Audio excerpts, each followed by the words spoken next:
Episode 85 of the Morning Dinner Podcast, brought to you by Keem Chuck. That was good. That was tight. Because we keep doing this stuff, even though, you know, it's been a year and ain't nobody hit us up for sponsorships. It's all good, man.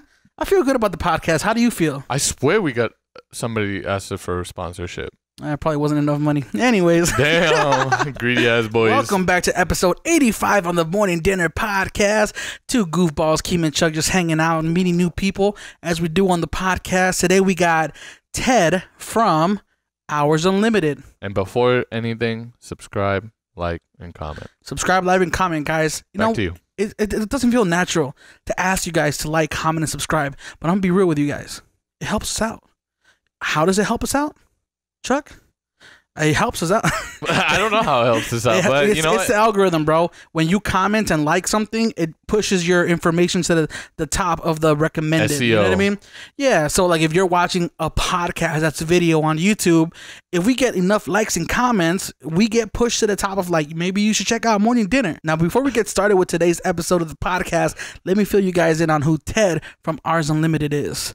Hours Unlimited is a lifestyle fashion brand based in the community, solidarity, and unity. Designed and produced in Las Vegas, their products are created with the intent to inspire and empower communities like ours. And yeah, man, what do you hope to take away from this episode? Man, just design aspects and learning how to like. So if you guys haven't checked out Ted's Instagram, the boy puts in work and it looks dope. Clean and mean. And I'm excited because I don't think I've met him before, but I've known of him and his brand for like the last year and a half. And we've been trying to get him on the podcast for a minute. So this conversation should be litty. Committee. Let's go. Without further ado, we present episode 85 of the Morning Dinner Podcast. Every time I come in the kitchen, you in the kitchen, in the goddamn refrigerator. I sure am hungry. Am I allowed to drink? Like, am I allowed to do this? Yeah, of course. Maybe you might want to just Tazon Day it, you know? Yeah. I'm Chocolate rain. I like Gotcha. the little human aspect. I don't like everything being perfect. For sure. Honestly, the reason why I was like, hey, let's set up a call is because I was like really gonna like go to the store and like buy us like some alcohol and like have this be a thing, but I was like, let me chill. I don't even drink anymore, man. Oh, crazy. That's crazy. I do. You guys watch Drink Champs? You guys ever seen that podcast? Are we recording? Okay. Yeah, we are actually guys recording. Have we should been check recording them out. this whole time? Yeah. So we'll just start it off like that, man. Love What's it. up, man? What's up, gentlemen? Hours Unlimited. Man, thank you guys for having me, Real man. quick, man. We appreciate you coming because we've been trying to get this episode set up for a minute. It's been a while. It's probably been a year. It's probably been since last year, man. Yeah. You were one of the first guests we wanted to get on. But for people who are tuning in and don't know about you and your brand, give the people a quick rundown of who you are and what you do and what your brand is. Okay. Who am I? I'm Ted Lamizer. I am the creative director and manager of Hours Unlimited.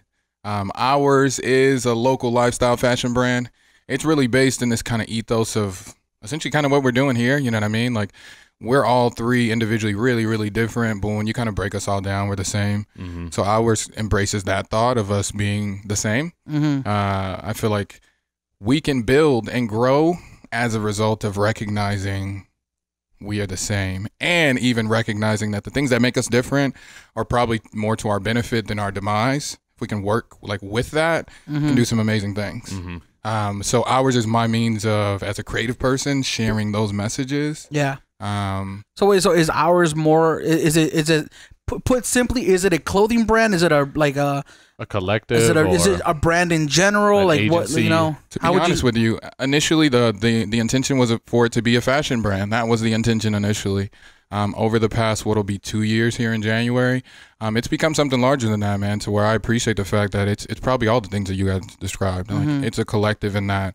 It's allowed me to connect with a really diverse group of like really talented people locally here who have become friends of mine and peers of mine and partners of mine and people who can continue to inspire me like personally to where the basis of it, is still a fashion brand for sure. The future of it and even what it is now is, I feel like, a broader thing than that.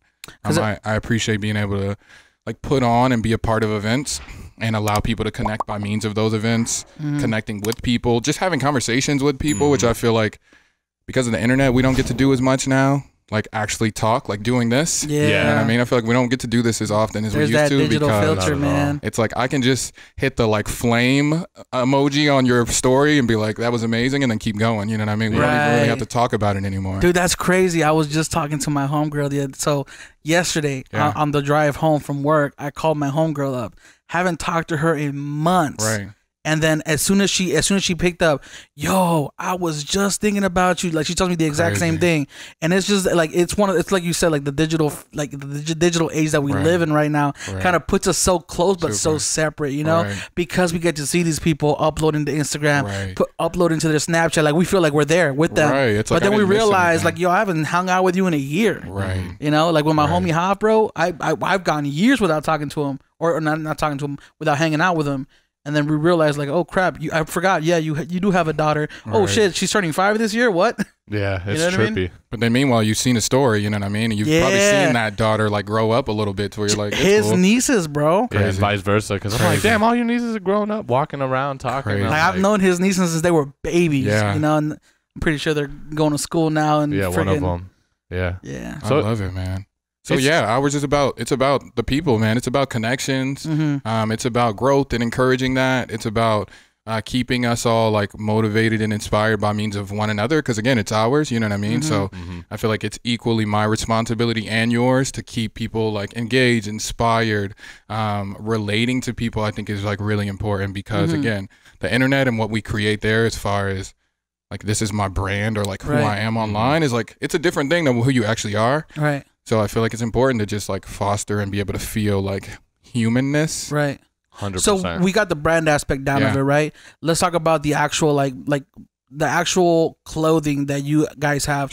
What was the inspiration for like the clothes that you guys wear, the orange, you know, the materials you maybe use for your stuff? What brought all that together? So the orange is inspired by, I think, a number of things. Like this whole thing was like a giant exploration for me in terms of like, hey, so I get to this point in my life where I want to start something that allows me to connect with people. And I also want to take the opportunity to explore like fashion design in that space. Like full-time, I'm a designer, so I develop like branding and marketing for other companies. So this gave me the opportunity to kind of do that on a personal level, and again in a way that allowed me to like connect with people and like be meaningful in that way. And that branding is on point, man. It is so close. My dude, that's the first thing people don't understand. That's the first thing people see. Man. When they see you online and they see your Instagram or whatever, your website. Definitely. And it makes sense. Like sometimes people's things are so spread out, and it's like what's going on here? Like you got all this dope content, but then you got like a picture of your feet over here. Like what's going on here? You know, it's gotta be cohesive, man. It's gotta be cohesive and resonate, because I feel like that's what allows us to. One, I think it allows us to take it a little more seriously. When you see like you guys do a really, really good job of branding Morning Dinner, like everything from the intro. The John Witherspoon, R.I.P. to him. So like, kudos to you guys for allowing him to be a part of this in that way. But you guys do that really well. Like people are familiar with how you share your content, how your videos look, the quality of them, the content. To where, to your point, I'm essentially simulating the same thing with ours, where I want to give you meaningful content that you can connect with. Like, of course, we sell fashion, which is great, but honestly, even more so than that, I would appreciate the ability to be able to connect with you and connect you with other people by means of it. Like, there's clothes, there's enough clothes, you know what I mean?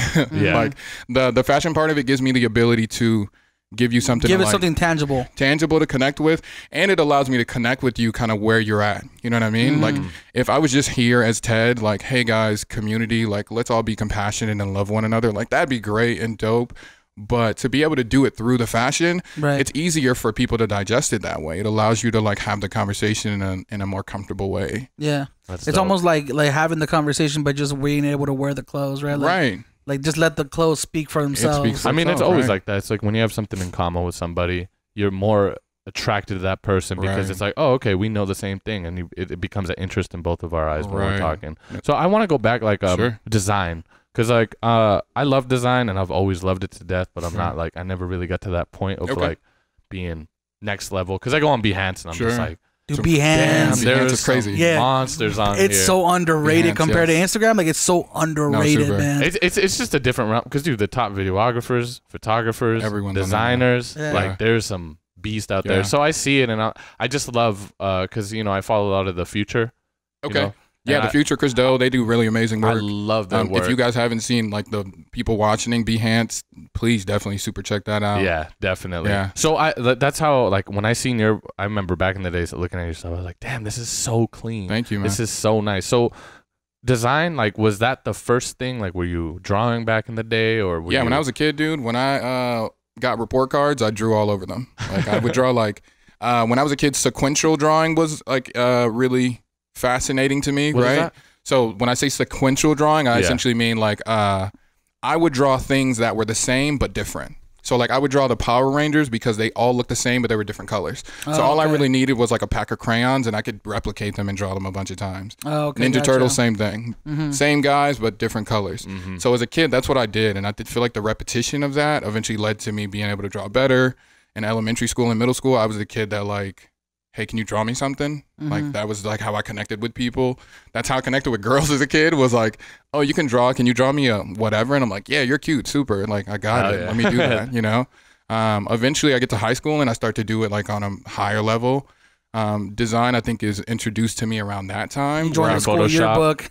and all that? No, not even, man. Now? I just had an art class and Did we that did a little Photoshop? bit of Photoshop in it, yeah. Oh, yeah. So that was my introduction to it, was like, oh, this computer thing is cool. Like, I love art and like pastels and crayons and paint, but this computer thing's pretty cool too. And at this point, this is like 2002, 2003, I want to say. I'm in high school. So fast forward, I don't do any design. They have Photoshop in 2002? Yeah. Yeah, dude, come on. Photoshop's been rocking for a while, dude. Yeah. Well, you're right. You're right. You're absolutely right. It wasn't what it is now. Yeah, because I that's... think 95 or 90 something it came out, like the first. Because I'll just say this, like when you look at the updates year to year since like 2009, 2010, versus what it was back in the day, like it's just such a completely different program. Bro, they said you couldn't even restart. Like if you do something, I think they didn't even have undo on the very first one. There was no undo? Just commit, man. You just do it. Oh, and then the second one, there was one undo, but that's it. Yeah. So, but before that, there was no undos. You know what I mean? There's a guy literally like drawing it every or cutting time. stuff out and like taking photos. Right. Yeah. So fast forward now, like it's super easy. So like easy. Everything's so easy. But to go back, right? I go to high school. I'm doing art. The introduction to design happens, and then I don't do any art or design for years. I actually like start working. Like I go to college for like almost a year, and then I leave college and just start working like full time. And that's it. Like survive, make money, go. Like work a regular 9 to 5 job. Super regular 9 to 5 job. I worked at like a gym and Sears. Like I had 2 jobs because I'm 18 and I'm like paying rent. So I'm like, let me get 2 of those jobs. Yeah. So I don't do any art for like years, man. I actually didn't start doing art and design kind of as a whole full time until I got to Vegas. Like I moved here from Atlanta in 2011. So in Atlanta, I spent a small period of time starting a clothing line there called Iconic Clothing was the name of that project. Okay. So the whole premise there was it was iconic, like EYE. And the idea was like be you, be yourself. You know what I mean? Like and the iconic, the visual component of it, I tied in to where the logo was a set of frames because I wore frames, EYE, etc. It made a lot more sense to me then than probably it makes explaining it now. Yeah. But it was my introduction into business in a lot of ways, my introduction into fashion in a lot of ways, and just design and like being able to communicate through design. Right. So I do that for probably like 2 years, and then I stopped because I ended up moving here. And at the time I was young, so I didn't really understand how to like manage money or business. So I would like sell apparel and like buy some shoes. Like, go spend you know it, what I mean? Because I'm not thinking about the fact that like I need to put this back into reinvest and all right, that. Yeah. Exactly. So that's one of the. I'm sorry to cut you off, but that's one good. of the experiences that keeps coming up on this podcast. No People matter notice, who like, it is, yeah, bro. no matter who it is, like yo, like it's a learning experience, Super. man. The only way is if you have a really good mentor, and I wish Super. I had. Yeah. That was telling me like, hey, save your money, reinvest it into yourself in certain ways. But I was like, I didn't have. People that. don't think about the importance of having a mentor, man. Yeah, like, because if you think about it, like, let's say you have parents who are extremely wealthy and they're very successful at what they do, and they instill their philosophies on you. It's knowledge. What chances are you gonna have to be just as successful, if not more successful than they are? Because you're getting a leg up on, you know what I mean? So it's like having a mentor can do so much, man. Definitely. But yeah, I feel like fast forward, like my version of now having mentors is like, granted, there are people who I admire and can like consult for things, but also books I feel like are a great, amazing like mentor. Yeah. Like there's stories and accounts of other people who have done things in history that we can look at and be like, oh wow, you're doing something similar to what I'm trying to do. Let me like just read what your process was. I know that's helped me a lot. But yeah, taking a step back or two here, we were talking about me, design, art. Yep, coming to Vegas. Coming to Vegas is. I want to talk about why you decided specifically to move to Vegas. Yeah, one reason. I have an uncle that lives here, so I knew I had an emergency contact. That was it. Okay. There was no other reason why. I actually had never even visited Vegas before I came, so I didn't know what to I expect. thought you'd go to like LA or something. You know what I mean? Right, but again, the only reason why I moved here was because I had someone that I knew. So I understood that like I needed to have some person to help me like meet people, understand what this place was. I was at the time just kind of wanting to get out of Atlanta, not because it's not an amazing city, because it is, but I feel like I grew up there, so I kind of lived in a box, and I needed something to Expand your horizons, motivate me, give me more to kind of new think space about. is the best way to get inspiration. Tremendously, and Vegas gave me that. It did. So I get here, and I'm not really into the whole Vegas experience initially. I'm like, I don't. You're talking about like the casinos.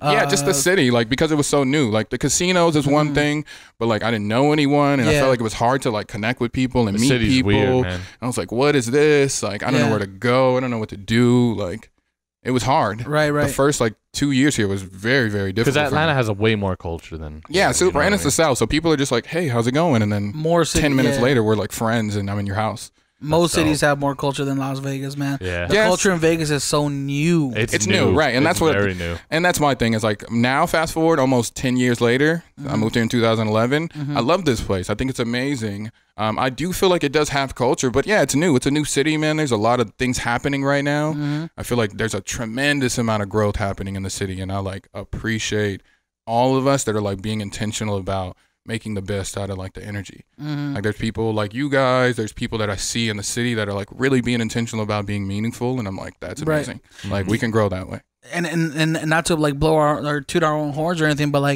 like you said, we're probably one of the most consistent podcasts in Las Vegas that are like, yo, we're from Vegas, we're doing this podcast, like you're highlighting Vegas people, we're highlighting Vegas culture, like we're pretty much like the staple of it, man. If, you know, unless I'm missing somebody, but yeah, dude, like you might it's so brand. I might be no, and you might be, but nonetheless, like that doesn't Right. take away from what you guys are doing here. Like, kudos. I mean, I know a couple of other podcasts personally. Like we've had Rob on. He had his Pictures Up podcast where he did a couple filmmakers and photographers. We haven't had actually Brianna from Socialista podcast, but I got to meet her. Okay, and she had hers going for like a year or two, I think. But yeah, man, like consistently, like we're still doing this.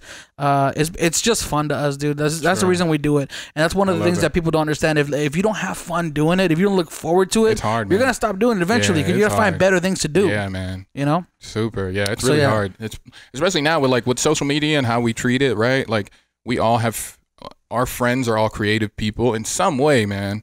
Like I don't care if you work at the bank, like you have some creative thing that you do generally now in 2019. So where again, if you don't love it, man, it's hard. You know what I mean? So you'll move on to something else. You'll like start a new page doing some other thing, which I think is great in terms of being able to like experiment with things now. It's 2019, so it's like not as difficult to do something like this, even to set up a show like this. You know what I mean? 10 years ago, like this would have been a lot to do. And that's with anything. Have a radio station, right? Everything's on a consumer level, and it's so cheap nowadays. And it's only getting cheaper and cheaper. I'll tell you what takes place in that too, or what like kind of like makes it better for us nowadays is because we don't take ourselves as serious as people would back in the day. Like you know, if I said something messed or not messed up, but if I stuttered a word, I was like, oh, we have to edit that out, or you know what I mean? Like it's for us, it's like we are who we are, it's man. Really for us, like, you know, like if you watch different episodes of the podcast, there's a lot of times where I fumble my words and I stutter really badly, you know, or I say something like that's like maybe inappropriate or something, but we just laugh it off.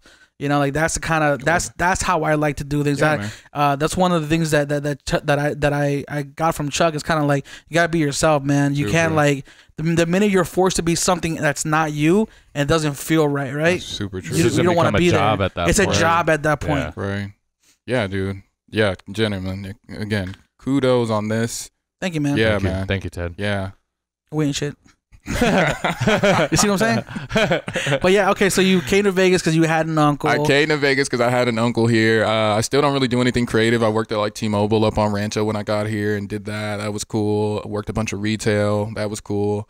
And then eventually, honestly, got really tired of just kind of like just working. I was like, yeah, cool, I'm making money, but I feel like my soul isn't really being enriched. You know what I mean? Like you guys are paying me, but like I'm just like going home and watching TV, or like you find yourself in that loop, or going to the gym, playing basketball, etc. It's interesting because some people can find themselves in that loop and it's perfectly fine. Like they don't know. Yeah, no, to each his own. Yeah, yeah. Like that's the dream for them. Yeah, like no, I want to sure. have that loop. You know, that comfortability is nice. Like it feels good. It's the like, consistency, the pattern. No, for sure. You're on that little lazy river just floating. Right.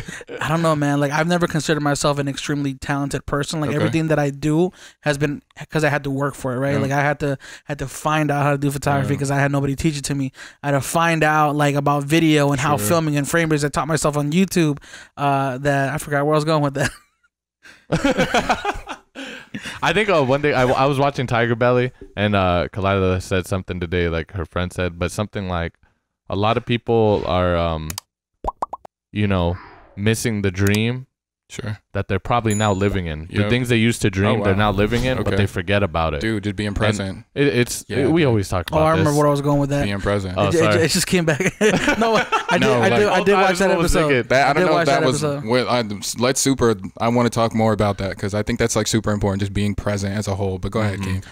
But pretty much like I've always had to work for the talents, the skills that I had. Skills versus talent. Right. So like people who are stuck in that loop.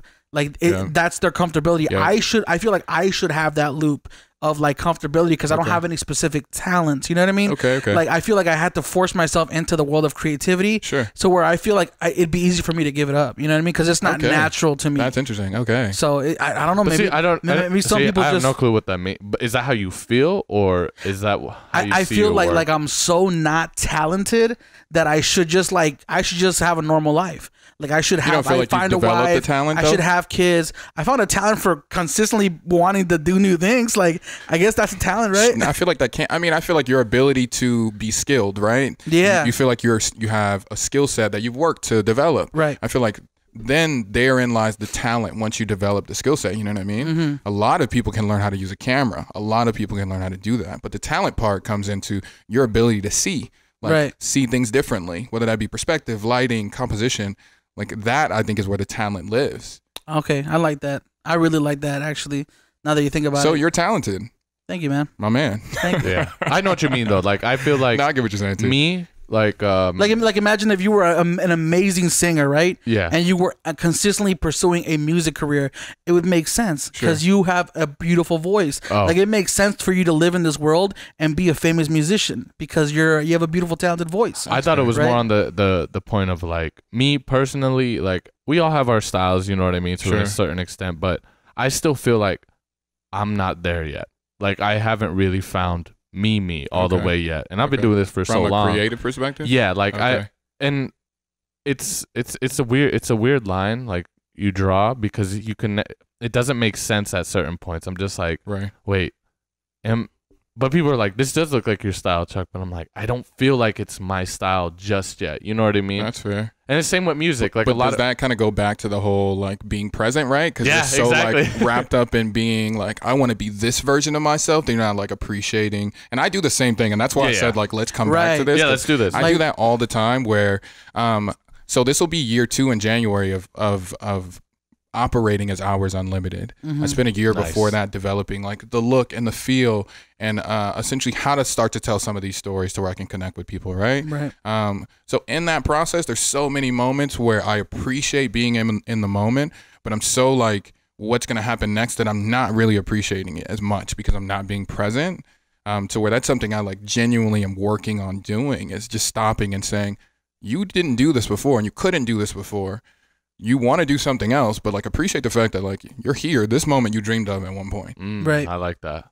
It's super hard to do that. How do you do it though? Like, do you just sit there and be like, okay, when you start like floating off, you're like, okay, come back real quick. I think for me, it's like just genuinely like being in the moment, like at events, like taking it in, like looking around and seeing what's happening, what people are doing, how people are responding to one another versus like thinking of the next things you're gonna do tomorrow. I wish I do all the damn time. Yes, I do that shit, bro. Super. That's how you know life is so weird, because I wish it was always like that. Because there's some times when like I will get home from my actual job and be like, I can't wait to find this new talent, or find this new trick, or find this new style or way of doing something.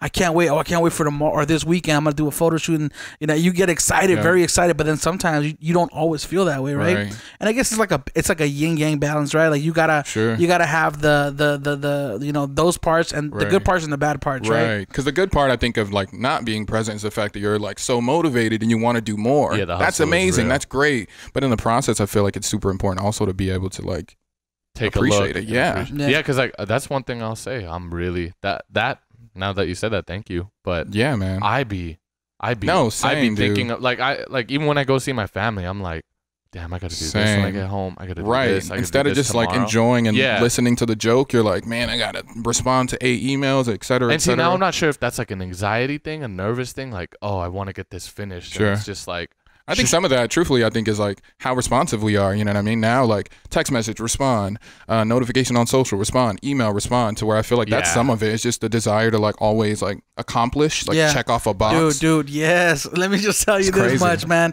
So I'm not a gamer. Like I don't video game much, right? Like, but I've been noticing that multitask feature of myself. Like now, like I have so much. I can't even play a damn video game without playing 2 different video games at the same time.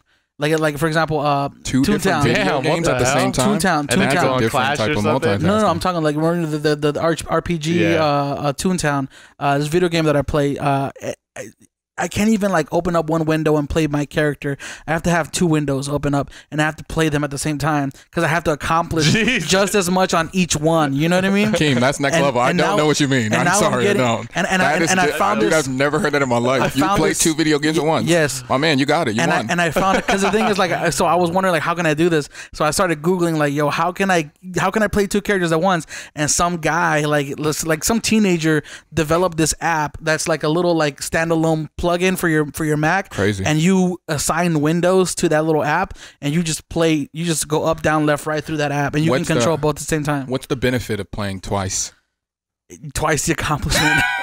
Double the fun. What? No, yeah, dude. Well, it's almost like endorphins. Like, you know what I mean? Like when kind of people get that like endorphins of like, yo, I got a text message or I got a new notifications. Imagine if you had 20 notifications or 50 notifications. But see, I feel like that is like, I feel like that's the trap. Not the trap. I don't want to say it like that, but genuinely, I feel like that's a trap we all kind of get stuck in. Yeah. It's the fact that it's like, let me put out twice as much content, twice as much this, double that, because we want like the validation. We want to like feel good. We want that like dopamine. Like, well, this is just for me. I just play by myself, really. No, for sure, but it's still like it's the same feeling. You know what I mean? Yeah. And then also, plus you have your phone. You know what I mean? Man, I don't care about Instagram anymore, bro. No, not at all. I'm at that point where like if I get 20 likes, bro. Sure. That's what I get. That's fair. That's fine. No, with and me. I feel like that's a better. You know what I mean? I feel like that's a perspective we should have as a whole. But like if you asked me a year or 2 ago, if a photo got under 100, I would archive it. Like I can't have people looking at that. Crazy. How dare it get less than 100 likes? That's bullshit.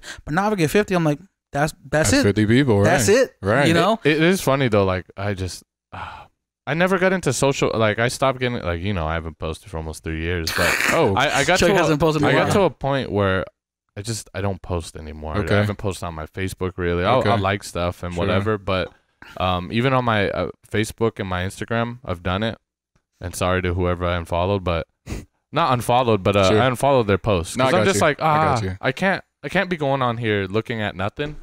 So I just started following all these like photographers and these videographers and these graphic designers. I literally just follow them. I turn every post off because it's just a little if I'm gonna get distracted, I want to get distracted with stuff that's gonna inspire me. I hear that because I don't care like what you people took a selfie today. Yeah. You know hey man, I mean? I'll say this, like you're 100% in your right to do that if you. It's what I want to see. It's your feed, like, and if you know that you get affected by things that you see on your feed, you have 100% right to remove whatever you feel you don't want to see. Cut right? that toxic. You know. Yeah, no, for sure, man. Yeah, to each his own as far as that goes. You know what I mean? Like to your point, like you're like, dude, I don't care. You're like, I like kind of care, but I don't really go on there. Like, yeah, it's different for all of us. You know what I mean? I do feel like there's like a balance and like there is a genuine like health concern that I feel like is beginning to affect us as people in terms of like how we perceive social media and like what it is.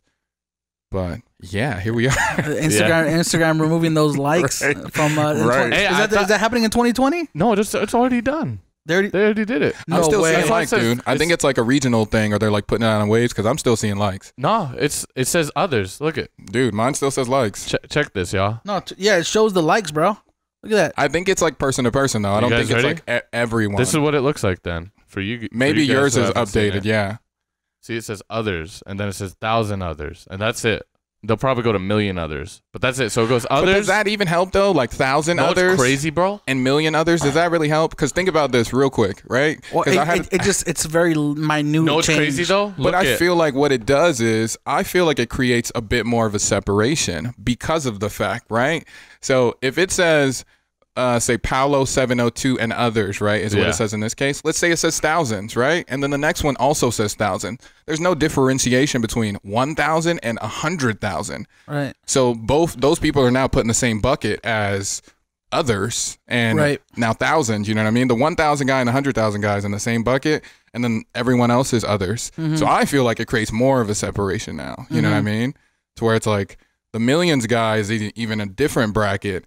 But there's a range of millions and a range of thousands in between that. But that's just my Yeah.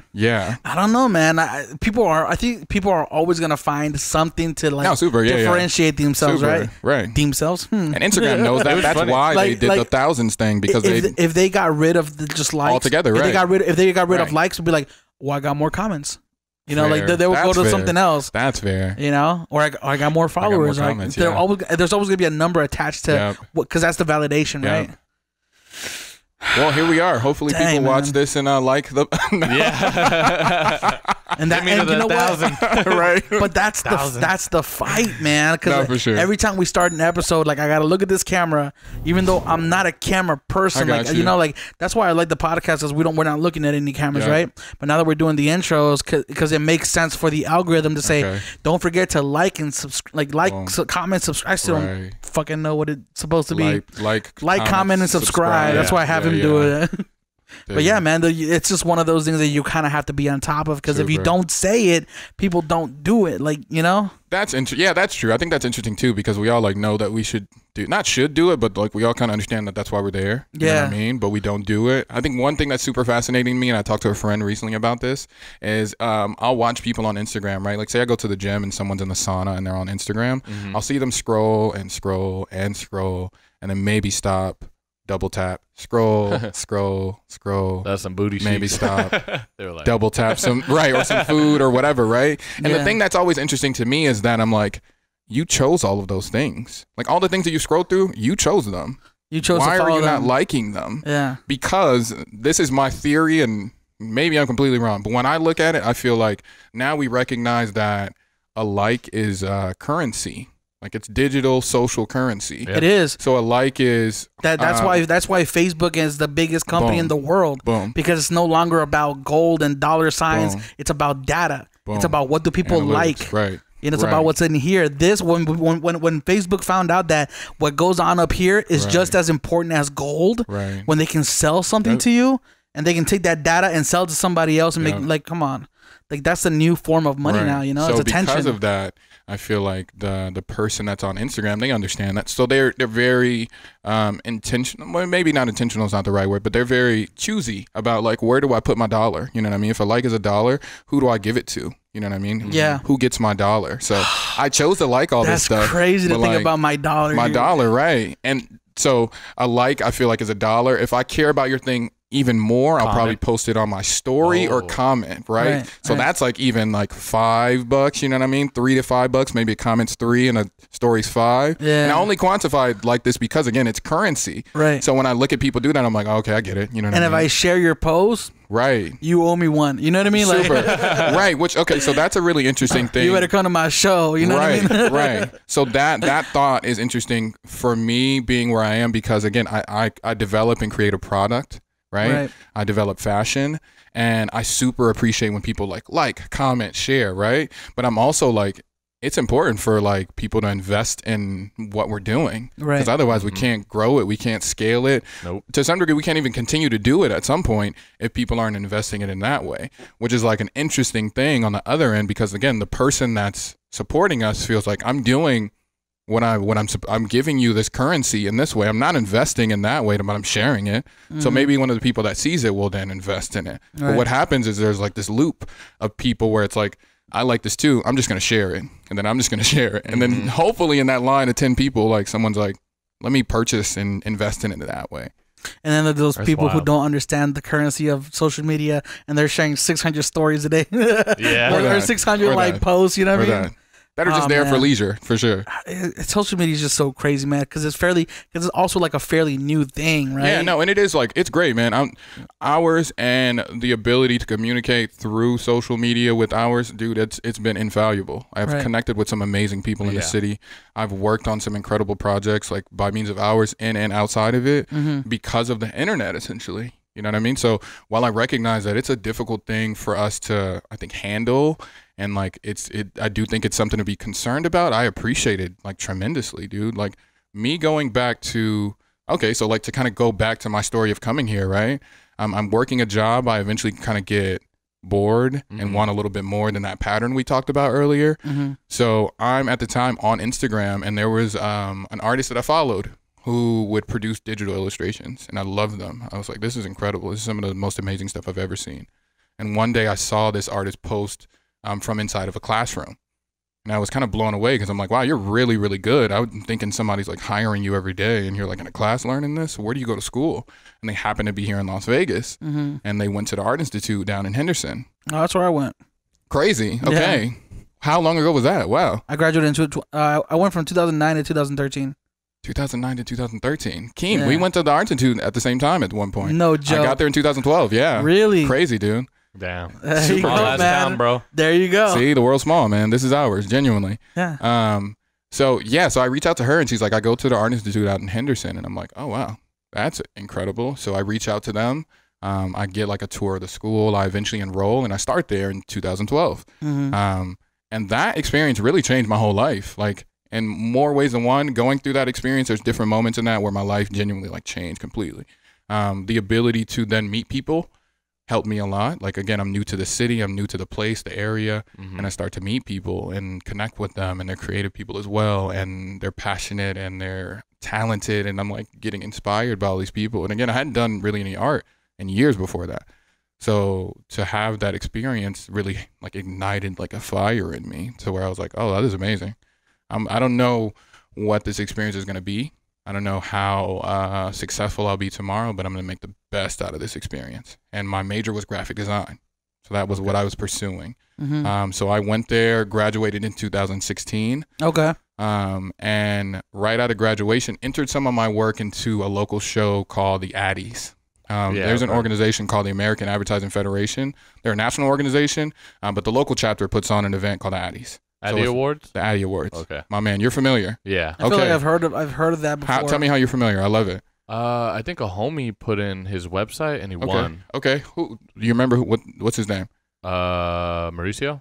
I think it was the Addy Awards. Okay. It might be something else, but he designed one of the websites out here for one of, I think, what's the Smith Center? What is that called? Okay, yeah, the Smith Center. I think. Yeah. He entered when it was at the Smith Center? Yeah. Okay, I was at that one. I remember that one too. So the 2 years, I want to say, before that, I graduated and I entered some work into that. I connected kind of with that organization while I was at the Art Institute, and was fortunate enough to win an award that night.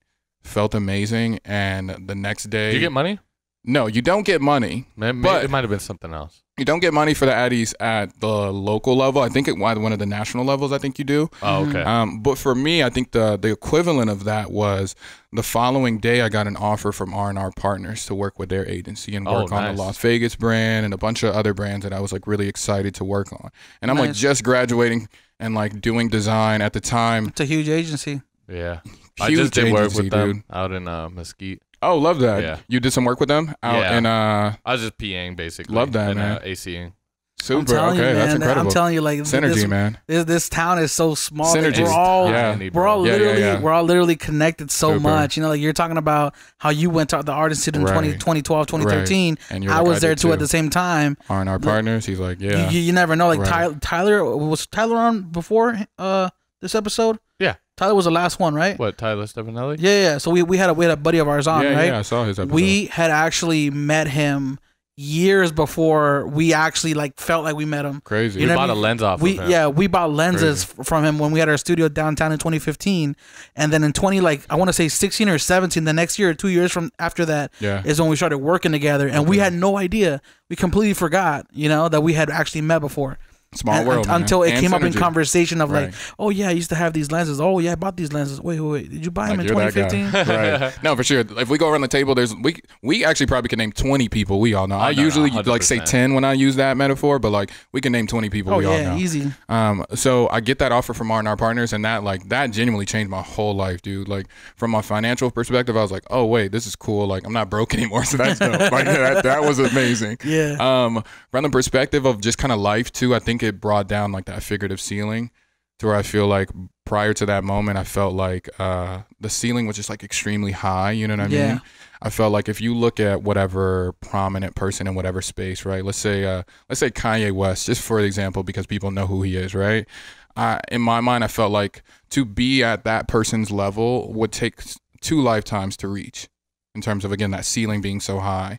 And in that moment, I felt like it brought that ceiling down where I recognized like, oh, Ted, you can do this, dude. Like, you got to put some work in and like really be intentional and really be consistent, but like you can do this.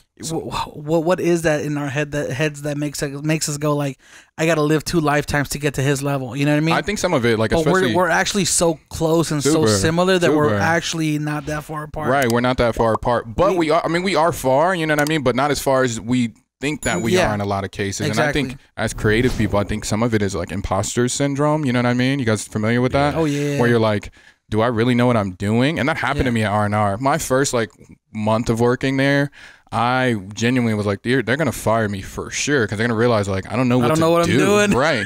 And it was crazy because I'm like, dude, you know how to do this. You know what I mean? And I would like leave there and go do some personal project and like everything was all good. Right. But the stakes felt so much higher. You know what I mean? I'm like, oh, that's the budget for this project. Like, oh, okay, I really got to show up. And that made me like so nervous, despite the fact that like I did well, you know what I mean? I enjoyed the process. I learned from people. Well, it's also because you're so used to designing on your own that when you're like, okay, I got to work with a team and then I got to meet their expectations. Right. Theirs may be, you know, substantially lower than yours. But you don't know. But you don't know, and you think they're higher than yours. You know what I mean? Because I had the exact same thing in my job. When I started there, I was like, oh man, they're gonna find out that I don't really do video. Like I kind of just shoot and record, and I do a little bit of editing, but I'm not like a cinematographer. You know what I mean? Like so. But then honestly, it's like they show you their work that they did. This is what we did last year. You're like, oh shit. Oh, never mind. I'm good. I'm good. Right. And truthfully, I feel like regardless of who you are and what you do, I feel like we're all just kind of like figuring this whole, like life as a whole. I think we're just figuring it out, man. Like there's not a person, even the most confident person in what they do, they're still like, I don't know. You know what I mean? Like, again, we look at the other person, the legendary person in whatever space that we want to be great in, and we're like, wow, but they did that at like this age. Yeah. But we're all like figuring this thing out like in a genuine way. People who are out there killing it and doing it are just as lost as you. Super. Because they're looking at somebody else going like, oh man, yeah, maybe I'm traveling the world and we're hanging out with all these rock stars, but I don't have $1 million yet, you know? Right. I think that's why the best thing is always just compete with yourself. Yeah, man, it's all relative, man. Appreciate where you are, strive for better, and then see what happens in that process. Because, yeah, if you look at the next guy, like, you're going to go crazy. And that's what social media does, man. That's like one of the things that it does in a negative way is we, like, look at the next person, you're like, what? Like, how come I can't? Like, what? You know what I mean? Yeah. To where, again, I feel like that's, like, recognize that social media is amazing, but also, like, recognize, like, that it's something that we should be concerned about to a level, or just having balance. I think is like the thing with that. Yeah. I'm gonna be honest, man. Like I wish Instagram would do a thing where like you could like and comment on something, but that information just went to that person. You know, like only they could see it, or it went in as like a direct message. Okay. You know, because like if you post something and I really like it, I really connect with it. I love the design. I want to comment and I want it to go to you. Sure. Because I'm like, this is coming from me to you, not for me to you, and I want everybody else to see it. You know what I mean? Because I feel like that's something that happens nowadays. Is a lot of people only do that, the social currency of like, I'm gonna give you this comment because I want everybody else to know that I know you. That's fair. And I want them to verify and acknowledge that. You know, because that validates me. Super. Goodness. Ooh. That's the part 2 to this episode for sure. So yeah, R&R, amazing experience. Really enjoyed that. That's actually the period where I started developing hours. I got to a point there where I think I felt more comfortable and was just like, oh, okay, actually I do know how to do this. Cool. And I felt like I could do my job pretty efficiently. And I wanted to add something else. Like when I leave here, I want to have something else to pursue. I was doing like freelance work at the time too, but I'm like, I want something else. I want it to be fashion related.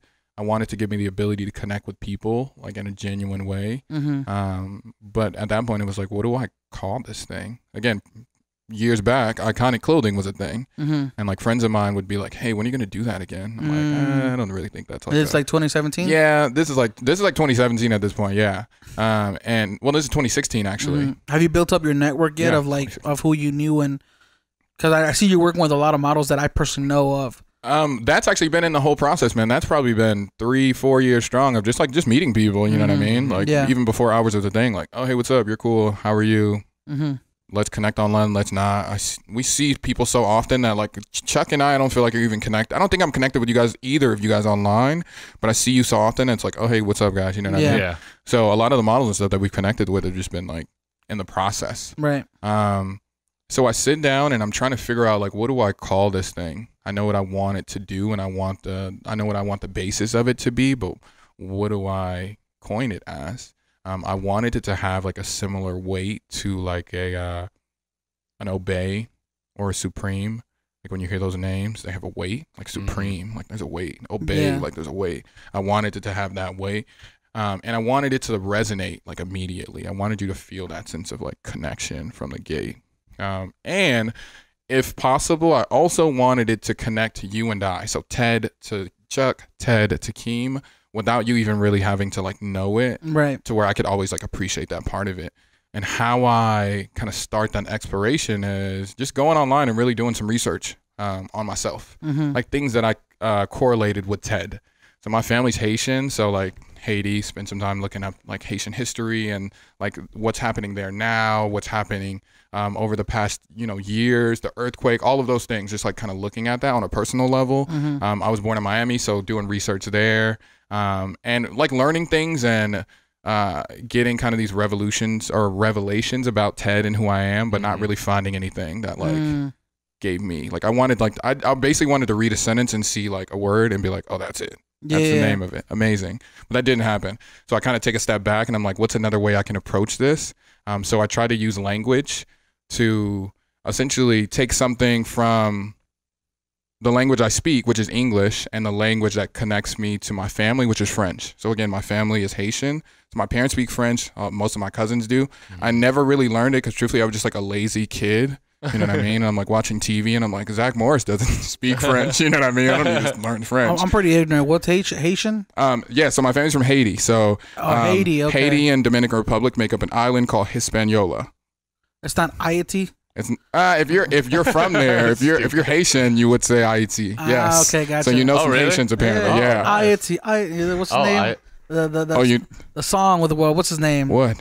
There was this guy. I forgot. It was for Haiti. Was it? It was like the earthquake that happened there or something. Okay. And they were doing like I think it was like We Are the World. Okay. It was We Are the World. Okay. So that's where you heard Haiti. That's funny. Yeah. So yeah, my family is Haitian. They speak French. Okay. So I'm like, let me take a word in English that I relate to Ted and see what it translates to in French. And maybe that word is like beautiful enough. You know how French is like this very flowery language. Yeah. I'm like, hopefully that's like beautiful and amazing enough to where I'm like, yeah, let's do that. So I type in bear because my name is Ted. Yeah. So teddy bear, that correlation I think has always happened my entire life. People would like gift me bears and stuff. You're like, there's something hidden here. Let me find it. Let me decrypt it. Super. So fast forward, I end up making like my personal branding is a bear. Like icon represents Ted. Yeah. And he wears frames and he's kind of a depiction of me. So I'm like, oh, okay, let me see what this word translates to in French because again, that allows you to connect with Ted, but then maybe it allows me to get this name also. So I type in bear and in French it punches out OURS, which is pronounced oos. Oh, oos. Right, but in English, to us, it's hours, right? Yeah, and that's tight. Light bulb, my body got hot, and I'm like, this is it. I got it. And I sent a picture to a friend, and at that moment, I was like, I have to do this. Whatever this thing is or whatever it becomes, like I found what I was looking for, and the most like meaningful way, I feel like, in terms of, again, connecting it to like my culture and like who I really am, but also connecting it with just like Ted and that the person that I am as well, but then creating this like connective energy to where one of the things that I appreciate the most about Hours is as soon as I say it to you, like you feel it. Yeah, like you feel the fact that you and I are connected. Well, that's the thing too about just branding and or marketing in general. Sure. If you can make somebody feel like it's theirs as much as it is yours, right? You got them. You know what I mean? Like it's one of those things where like why musicians are so successful, right? Because when somebody listens to their song, they go, oh, they knew how I was feeling at this part of my life, and you remember that, and you carry that with you through your life, your entire life. Yeah, you know. So similar energy with Hours, where again I want to like create that energy where like you feel the connection initially. So again, I like have that moment and I'm like, this is amazing. Like, let's do this. Yeah. And then of course it's like, how do I approach this from like a brand perspective? What does the logo and the color palette, etc. look like? Which is, again, maybe that's part 3. But the short version to answer where does orange come from? Yeah. Right. Honestly, I think that comes from a number of places. So again, I'm from Miami. Growing up as a kid, I always liked the Dolphins, not because I was even a football fan, but just because I liked their branding. I like how they looked, like that turquoise and that orange. I was like, that's cool. Yeah. So that wasn't like an initial like thought generally, honestly. Like that was also an exploration, and orange just felt like the color that was the best suited for the energy that I wanted to convey. Right. So orange is like red and yellow. Red has this very vibrant, like courageous, dominant power. Right. And yellow also has like this very cheerful energy. It's also pretty powerful and dominant in its own way as well. So it's like you combine those two colors and you get orange, which gives you like this color that's dynamic and powerful, but it's like pleasant. You know what I mean? Like too much red is like, oh man, too much yellow like hurts your eyes as well. Isn't it crazy how different colors do have those different psychological? Right, and they have an emotional impact on you. To where orange, I feel like, just gives you a sense of pleasantness. Like it just feels good happy. And light. Yeah. Right. It makes you feel kind of green good. Is calming. Was it yellow? Is it like one of them is anxiety? I forgot which one it is. Might be yellow, or it's like it could be yellow or red. Yellow or red. Red is very aggressive. Yeah, very aggressive. Yeah. You know, you associate different colors with different themes. Like you think of red and you think of Christmas. You think of Coca-Cola. You think, you know. No, for sure. And just so like even color symbolism, right? So orange represents creativity, it represents courageousness, spirituality, all of these things that I feel like, again, like are in the messages that we share with Hours in terms of community, in terms of growth, and speaking to that and just the importance of it, you know what I mean? And just being accountable. I feel like that's a big part of like even the name in terms of saying Hours, like we're all accountable for even the Las Vegas rhetoric that sometimes I hear in terms of Las Vegas doesn't have any culture, Las Vegas isn't this or it isn't that. I feel like, okay, I hear you, person, citizen of Las Vegas like myself. Yeah. Let's be accountable. Like, what are we going to do about it? Like, because if you don't do anything about it, then you're just as much as a problem that you're complaining about. If we're just talking about it. Dude, I just matched with this girl on Tinder, and she's like, oh, I just moved to Vegas. I'm like, oh, how do you like it? She goes, I hate it. I'm like, where do you hate it? Right. She goes, people are fake. I'm like, people are fake all over the world. Yeah, sure. She's like, everywhere. Not as much as in Vegas. I'm like, well, okay. Welcome. Unmatched. I mean, she might have been from some small town where everybody knows everybody. You know what That's I mean? fair. No, and again, that like I'm not even saying that some of the things that I hear aren't true. I'm not saying that. I'm not speaking and saying, oh, nah, you guys are just making stuff up. But for me, I feel like, what are we gonna do about it? If that's really the case, like let's make it better, man. Like let's build an artist community here. Like let's be intentional about being consistent and doing meaningful work. You know what I mean? Because otherwise, like, it's not going to change, and we're just going to be complaining about it. It's just so trippy because, like, I went to Ferguson's, the new one. Yeah, the new you know, and I was just chilling there at the little Mexican place, and I was like, damn, this is so dope. Right. Like, people are just walking in, people are chilling in the grass area, getting coffee, and then, like, a lot of people are just chilling at the Mexican restaurant, and I was like, this is the vibes I want. Because, like, every time I went to LA, San Diego, San Fran, and even Atlanta and all that, like, there was a lot of spots like these already because they're cultured. It's a different city, yeah. But we talked about it. It's just the local scene is kind of still not. It's definitely picked up. It's growing, man. It's the people like you, like us, like Taness, that are actually putting their time and effort to showcase the community and build it and spread positivity and kind of like, you know, because Vegas is so small. Like we all know each other. Like why do we pretend to be so distant? You know what I mean? Like. No, definitely, man. I think it's just because like a lot. If you're from Vegas, you don't know what other cities are like. That's like fair. me, How long have you guys been here? my whole life. Yeah. Born and raised, my man. So You're a I unicorn. had to go to LA, right? Okay. To see like, oh, this is culture. Yep. This is a downtown. This is an arts district. Okay. This is where like what we don't have. So when I went back to Vegas, I was like, wow, this is It's different. And this is I'm talking about. This was like 2009, 2010. Sure. That's when I really seen like, oh, Vegas, and that was back in the day. So Vegas didn't really have anything. No, for sure. You know what I mean? Yeah. I don't think even Zappos was downtown. Okay. So So you've seen the city grow in a different way than most of us even have. yeah. Because I've been here again almost 10 years, and the city's grown so much in that time. Oh, It's crazy. I've How been long here have you since been here? 96. Okay. I was 6 a years while too. old. Yeah. Yeah, and I'm 28 now, so 22 years. I moved out for like 9 months, 10 months, but Where'd you go?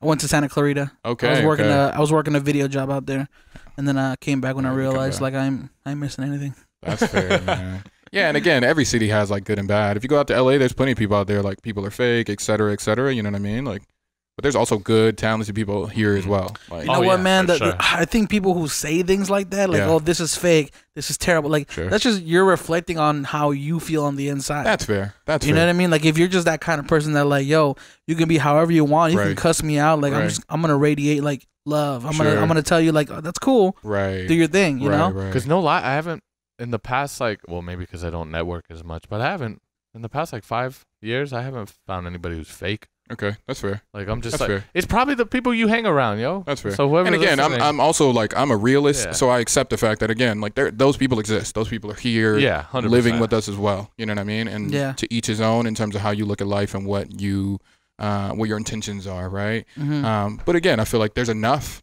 good people, enough people who want to like be better, who want to encourage and contribute to local growth. And I'm like, let's just keep growing, man. We Mhm. got this. The city's so connected, man.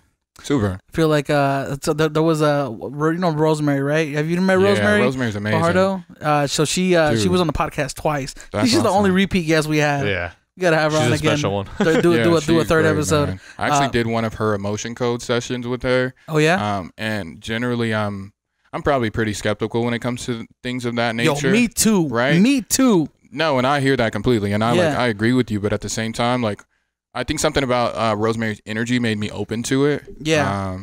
That's why we gotta have her back on, bro. Yeah, you guys super had to have Because her back I'm on. the most Yeah, yeah, skeptical. yeah. I'm just like, what is this about? Right. And her and I You did a know? session, and truthfully, like it helped me a lot, man. It gave me a lot of clarity to have some of the conversations I had with her. It helped me to, I think, look into myself and like address some things maybe that I haven't on a personal level, creatively, professionally, etc. That Mhm. like, I'm like, dude, thank you. It is Like, trippy how like we see because like I've been watching I forgot who he is, but he has like a super calming. He like he does therapy for rappers. super calming, like voice. Yeah, he's a therapist, and he has like some big rappers on there, and they tell him. I think I know what you're talking You know about. that I one can't guy, think of his name, he's- but I know. You're But talking I'm about. like, and the therapy's super. It's kind of simple. They're basically gonna reflect what you say, right? Okay. But no matter what, we can be like, oh, I can do that myself. You can't. It's just like going to the gym by Sure. yourself. Sure. Like you need somebody there to amp you up. Like, come on, one more. Mhm. Because you'll always cheat Kinda yourself. guide you through. You'll it. always lie to yourself Sure. because that's just how. Not everybody. Some people are Sure. good at it. No, you know for what I mean? sure. Like you were saying, like you can start like realizing you're in the moment and Self-reflection, be yeah. like, That's what I'm hoping this Apple Watch does for me, man, and motivates me to get back in the gym. Do you, do you find that to be useful? I think I like debate on whether or not. Can I be honest with you guys? it. When I first got my Apple Watch Series 2, Okay. I think this was like 2015, 2016, Yeah. like 3-4 years ago. It was one of the first ones. It had the notifications where it would tell you like, oh, don't forget to stand up. You've been sitting down for an hour. Stand up. You just That's kind of cool. stretch out, right? Okay. And that helped me like stand up every couple hours. And then I would see the rings. Yo, don't forget, you still got 20 minutes left of exercise to do in the day. And that would motivate me, bro, so Sure. much to go to the gym. To go do and it. I was on it for such a long time because I was addicted to like, gotta close these damn rings. Like I gotta go run, you know? At one point, like I didn't close my rings. It was like 11:30 at night. And I was like, I gotta go to the gym right now. And I went. And by 11:56, like they were closed. I was like, I did it. So now, fast forward, this doesn't do those things? So I disabled those things from my Apple Watch, and I haven't been going to the gym. Okay. And you can see if you guys have been watching this podcast for the last year, I've been gaining a little bit of weight, but now I got this new one. Reactivate, man. Bro, I gotta get back into it. What keeps you from doing that? Like genuinely, like I know that's a hard thing for a lot of people. I feel like wellness and like let's say the gym and that space, like that's helped me like so much in a real way, man. To where that is in large why even the energy I'm able to put in hours, I feel like doesn't come directly from me like going to the gym specifically, but just really focusing on like wellness, like genuinely like what I'm putting in my body. Even this whole thought of like things being organic, right? That's our like recent campaign, right? Is this thought of things being organic. That pertains to like health and wellness, and that like how we think about food and just being natural in what we're putting in our body. But also that relates in a human way as well in terms of like this is organic. Have an organic conversation. Conversation. Don't hold anything back of like right. Just allow it to flow and be natural as it is. But again, to go back to what you're saying, dude, like enable, my man. Well, I'm telling you what it is right now. Okay. I have an addictive personality.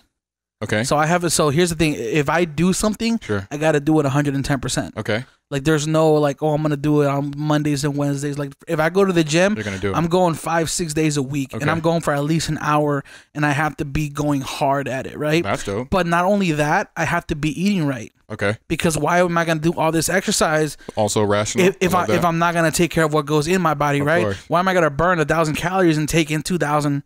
You know, like there's no point. It makes no sense. Right. So like, it's kind of like a hand in hand. Okay. So when I stop going to the gym, it encourages me to start eating unhealthy and to kind of not really care, but shove it on the rug. Because health is one of those things that we should be doing actively, but we're so young and there's nothing wrong with us, and we're like kind of throw it under the rug of like nothing's gonna happen. That's fair. Plus, I just went to the doctor and he told me like I'm aside from like losing a little bit of weight, I'm perfectly healthy. My heart's fine, no high blood pressure, I got no diabetes, I got nothing. That's solid. So I'm like, all right, you know. It's a marathon though, man. But you know it's a journey, and man. We may not be old, but we're not getting younger either. You know what I mean? I wish it worked that way. Keem said live fast, using the time that we young. have. No, seriously, using the time we have now. Like I told Chuck, I'm trying to live a good life, not a long life. Hey, I feel you. I'm trying to live a long one too. You gotta die young and leave a sexy corpse. My man, sexy corpse. I hear that. But yeah, man. Freaking got the notifications back on. I gotta not turn them off this time, man. Bro. I'll tell you one thing that helps me just get my day to day is I write out an entire schedule, like my whole day. Okay. And I literally mark it off. So I give myself every I said on last podcast, every hour of working, I get 15 minutes of free time. Oh wow, you have it like that? Like that's so wow, dude. And if I get done earlier, it still counts as a certain amount of time. So I literally time myself. So I'm like, I got 40 minutes to do this, 30 minutes to do this, 20 minutes to do this, 30 minutes to free time. I wish I could do that. I don't think I can. Like, I wish I could do that, bro. I do the note, like the list. I carry like field notes. I don't know if you guys are familiar with those. And I put everything down in my field notes. Everything. Like checklist, and I just go through it. But like I appreciate that you're like, I got mine to a number. I'm trying to do it a little bit better. It's like because some days I'll just be like, fuck this shit. But most of the time I'll be like, okay, I got till 4 p.m. and then I'll start my I'll just zone out. And it's dope because it feels good. It feels good when you mark stuff off. Super. That's why I built that little whiteboard down there. I saw that. That was clean, man. I was like, oh, I built that shit. I went just with the Home Depot. I was like, fuck, dude. Because like when I tried the Post-it notes. Sure. I had my little paper. Sure. But I hate how it looks on my desk because it looks unorganized. So I throw that shit away. So I built this like whiteboard thing, and I'm just like, okay. I gotta check that out. Yeah, it looks great. That's why I'm super grateful for just technology and period, man. Sure. In general, because like I have really bad memory. Okay. Don't know where this came from, and I should probably go get a CAT scan. But like, dude, I forget things. Like I will have a straight up conversation with you. Maybe. Sometimes I'll tune out. Crazy. And I won't notice. I do it. Stevie Weeby. Oh yes, something else. But so like there's so many times where like I'll have a conversation with somebody, and for some reason they'll say something that gets me thinking about something. Some previous. And they'll keep talking, and then I notice 30 seconds just went by, and I have no idea what you're talking about now. That happens to me sometimes. You know what I mean? Yeah, that happens to me sometimes. So there's that, but then there's also the fact that I completely forget about things. Sure. Sometimes, like I forgot I had this conversation with you. I forgot you told me that. You know what I mean? Which is why I'm also like really bad with names and like all that stuff. But so that's why I love technology, because I can just be like, hey Siri, remind me to take my camera to remember to take my camera to work tomorrow, or something like that. Did she just hear you? Yeah, she just heard me. She's good, man. They're listening always, I try to say Shiri, but she heard me too. Goodness. Yeah. But yeah, man. We've been. I think we just hit the hour mark, man. Was there anything? Yeah. Was there anything else you kind of want to wrap up with? Any words of wisdom? Words of wisdom. Do I have words of wisdom? Man. Aside from having a kick-ass brand with an amazing message. Amazing. I appreciate and you're just a dope person it's to so have. clean too. And I will say this, like usually when we have a guest on, we have like an outline for conversation. We have like 15, 20 bullet points of like, just in case there's like a dry point of conversation. Yeah, no, in case there's no conversation. And you sent a couple of things over. It was like 4 or 5 or 6 or something. We really didn't look at them. You know what I mean? When during this episode, because it just flows so naturally. No, for sure, man. So if I have words of wisdom, honestly, I feel like it's really important to really enjoy the process. Life is really hard. We deal with a lot of things like day to day, things that we don't tell other people, you know what I mean, that we deal with internally, or we tell like a select few people. I feel like it's really important to kind of stop and like love yourself a little bit more. Yeah. Give yourself the ability to like grow and while embracing like what you're already doing. And honestly, I can only say these things because these are things that like I'm trying to remind myself to do, truthfully. Like, right. So as a tip, like, do you do anything? Do you just tell yourself like, okay, enjoy this? Just try to enjoy it. Affirmations, I think, are recently something I've been trying to like institute in myself. Yeah. In terms of just like telling myself certain things that I need to hear. No different than like if I called one of you guys and we had a conversation, be like, nah, dude, you're good. Like, you're great. Keep going. You know what I mean? Like trying to do things like that. I think sometimes, honestly, just allowing my brain to like slow down in a moment and like, again, taking things in. If I walk into a room where there's like a lot of things happening, I have a tendency to like take on, I feel like, all the energy in the room. And like that then makes me like anxious to where what you said earlier, as far as like someone could be talking and I don't even hear you because I'm like, well, there's so many people here. You know what I mean? So where I'm like, let me try to step back and like really be present and speak to you. Yeah. And like appreciate what's around us like when that time comes as well. So yeah, I don't even know that I have a specific way to do it. It's something like genuinely I want to like on. try those things where like you can like do a certain movement and think of like, and it like decompresses your body essentially. It like, so if you're feeling like anxiety, you created this movement like your 2 fingers together clicking, and it was supposedly like trigger something in your brain. I've heard similar things like that. It's crazy, dude. I was like watching how to do it. I bet you Bliss Stretch can help you out with that too, man. We had Rebecca on Bliss Stretch. She does a fascial stretch therapy where she stretches your body. We still have not booked with her, and we need to, man. I'm probably gonna have her. But she's so she does like she stretches the fascia within your tissue and everything, bro. And she's so good that it's like you supposedly feel like a new person again because you're stretching parts of your body that haven't been stretched in ways that you wouldn't naturally stretch them. And people don't realize, but like physical movement is so important where you're like, you don't realize when you stretch, like when you lay down or your back hurts, somebody cracks it, like you relieve that pressure, you feel so much better, you know? So yeah, just the body is very important, man. One thing I've actively been trying to work on, and like if you guys aren't doing this, please start to do it more. Stretching, but also breathing. Oh yeah, Wim Hofman. Breathing actively is something that I feel like is helping me so much because again, I have a tendency to like take on energy and just like hold on to it to where there's sometimes where I'll just stop and take a breath and I'm like, oh, okay, I'm good. I'm not gonna die. Like, and I'm talking about, if y'all listening, deep breath, not like deep breath, right? Like your gut, your chest, and then breathe to your head all the way through. Because I watched this guy, Wim Hofman. Yeah. Oh yeah, the Hofman guy. So I learned because there's a group locally called the Co-op. Really amazing group. Similar energy to ours in terms of like they also want to encourage energy with what they're doing. You guys like should super check them out as well. They host an event called Cannabis and Conversations. It's pretty self-explanatory what we're doing. Cannabis Conversations. So I got to attend with a friend of mine, and that's one of the things that we did to start that event was we did a group of us. I want to say it was probably like 30, 40 people in the room, and we like did a collective like breathing exercise. And I feel like that was the first time I had like actively taken a breath in so long. Yeah. That I was like, wow, thank you, Co-op, thank you. Like shout out to those guys. But yeah, breathe, gentlemen. That's it's so important, man. Yeah. It's something we do every day. Just breathe. Right. We like when you wake up in the morning, you go to sleep at night. You're even through when you're sleeping, you're breathing. But we don't do it in the quality of like, or in the sense of like, I'm gonna do this with intention. Right. We just do it passively, just right? doing it as but we don't realize when your brain whatever. needs oxygen. So Right. when you take in that Your whole air, entire body needs oxygen. and you're thinking about it and you're holding it and then you let it go. Yeah, man. There's just a relieving. It's meditation too at the same It time. is. In man. part, it is, man. I'll say this: it's just when you're diseased or sick, you have very short breaths.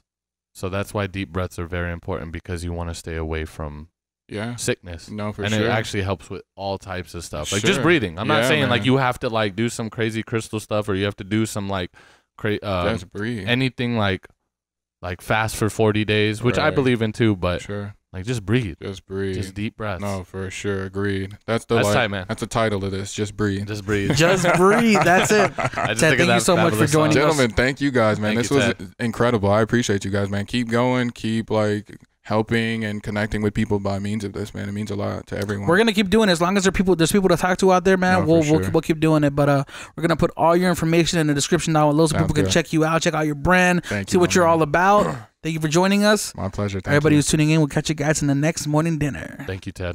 My pleasure. Every time I come in the kitchen, you in the kitchen, in the goddamn refrigerator. I sure am hungry. That wraps up episode 85 of the Morning Dinner Podcast with Ted from Hours Unlimited. And let me just tell you guys, that was probably one of the most organic episodes we had in a minute. Our episodes are not scripted, and they're also not edited. And you guys should know that if you guys have been watching the podcast. The whole episode was organic. Yeah, it just kept going from one thing to another. We talked about what was on our minds. It was kind of like back and forth conversation, really, man. So I'm kind of, and we learned a lot about Ted. Like the fact that he came to Vegas, only had an uncle in here, and then created his brand from just networking and meeting people. That's super inspirational, I think bro. the thing that really was tight was just knowing too, like he was just working and doing his day to day. He wasn't really like, oh, I know what I'm gonna do when I get out of high school. But that's why it's also a good thing to never just understand that your age don't mean anything, and where you're at in life doesn't mean anything. You can always start whenever, even when you're the age of like 60. It's never too late. That Gary Vee stuff is, no matter what, Gary Vee is really on it a lot of the time. So I like the way he came up with the name of Hours Unlimited and how he incorporated that was like crazy. his actual history and, What is, and like how do you heritage. say bears in French? Ooze? Teddy. His name is No. Ted, and it was like Teddy Bear, right? Yeah, and then in French it's Bear- spelled bears? O-U-R-S. Bears is ours. Yeah, So, or oos. Ours. It's spelled ours, but it was such a dope story. If you guys skipped that part, make sure you guys check it out on the full episode. We'll post snippets, and before we let you guys go officially, because we're still hanging out by a thread. If you're watching the video this far, don't forget to Subscribe, and then comment, like, because we need it. And last thing, if you guys see these things on our heads now, they're hats, and they're Hours Unlimited hats. Oh, and let me just tell you, So man, I'm check not 'em. I'm not a hat guy. I'm not a hat person. But this is the best hat I've ever had in my life. And I'm not just saying that because we had Ted on the podcast. It feels good. I feel like he's kind of and I saying that, feel but good. it's all good. Yeah. He's not being organic right now. Use the link in the bio as our affiliate commission. But yeah, guys, thank you guys for tuning in. We'll catch you guys in the next morning dinner.